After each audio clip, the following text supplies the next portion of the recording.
everybody, it's Brandon Soriano here in the back room of Norman's Rare Guitars for an all-new episode of Guitar of the Day. Today it is Thumpin' Thursday, and we've got my good friend Clark Sims. Hey! Back again. What's good? By popular demand, Clark is back. He did an episode for us very recently, and he absolutely killed it because he is just an amazing bass player.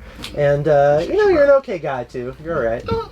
Yeah, sometimes, yeah. No, Clark's one of my dear friends, and we're going to talk about a bass today that's unreal. It's unbelievable. I'm really excited to hear Clark play it. Look at the case. That's how you know, man. Awesome. And what's in the case is even cooler because it is a 1962 Fender jazz bass. Oh my god.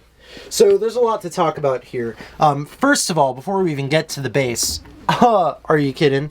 We have the original instruction manual fully intact. How to play. And this thing is, Clark, you were just frantically studying this before to figure out how to play the bass, right? Actually, bro. And you're going to go out there and show us how it's done. We also do have the original hang tags in this guy. So, it's a complete set for sure. And 1962 is a cool year for this instrument. Let's take a moment just to look at it because oh my god. Wow. Really an amazing finish on this. The jazz bass started in 1960. This being a 62, it actually does have what we would call a slab rosewood fingerboard. So if you look up top, that little curve that's on the top, they call it the slab board because the cut of rosewood that they use was a very thick slab, and you can also kind of see that down here. It cuts into the truss rod adjustment a little bit.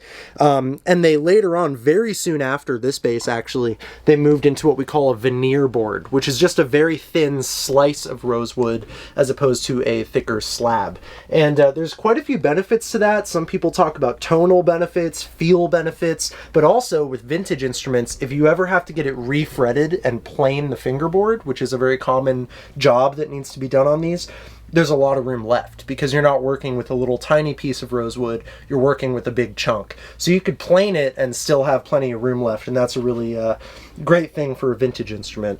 Besides that, Clark, you noticed something going on under that bridge cover there. The original mutes? I don't know if you can see it in the camera. They're inside of there. There's mutes on this bad boy. And Clark, what do the mutes do to the sound? Bro, I have no idea. It mutes the bass strings. It mutes the bass strings. Yeah. It's kind of like for guitar players, the equivalent of like palm muting the guitar, but all the time. When the mutes are engaged, it's like a permanently muted sound.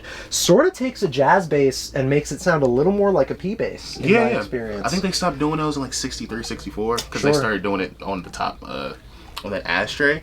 Yeah, that's when they started putting it. Yeah, so this would be the ashtray / bridge pickup cover, and then this would be the neck or middle pickup cover. Obviously, both of these come off. We might take them off when Clark is playing it out front. But we've got the original rests up here. This was a carryover from back in the days where, because most bass players nowadays put their thumb up top and then go this way.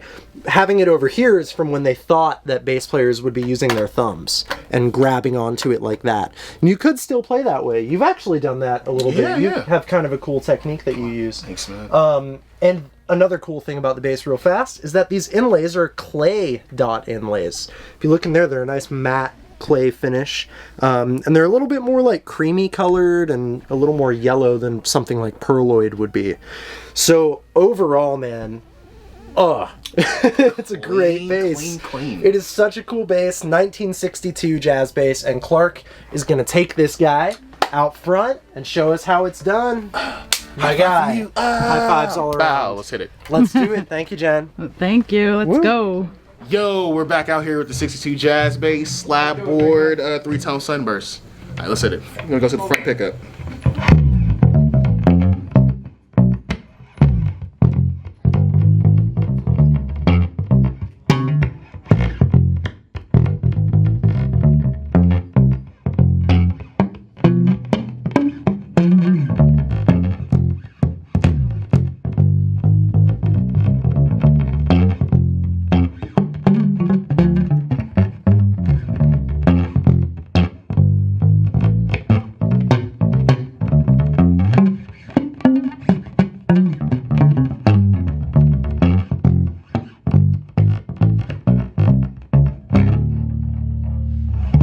That was the front pickup. Let's go to the back pickup.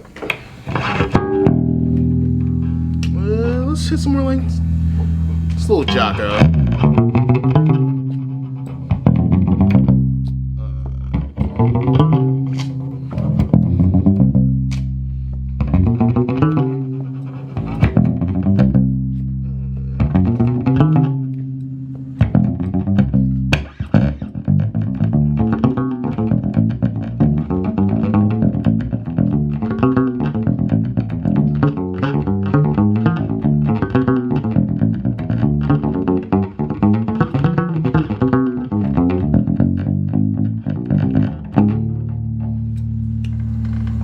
Alright, now both pickups.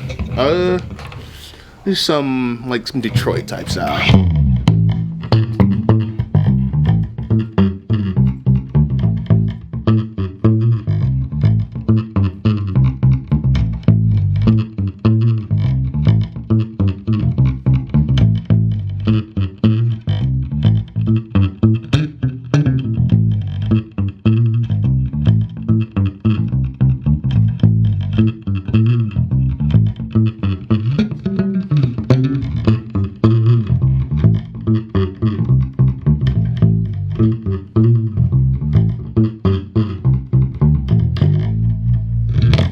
Show.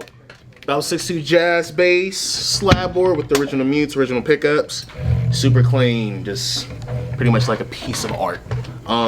Thanks for having me. See you guys next time. Bye. Bye.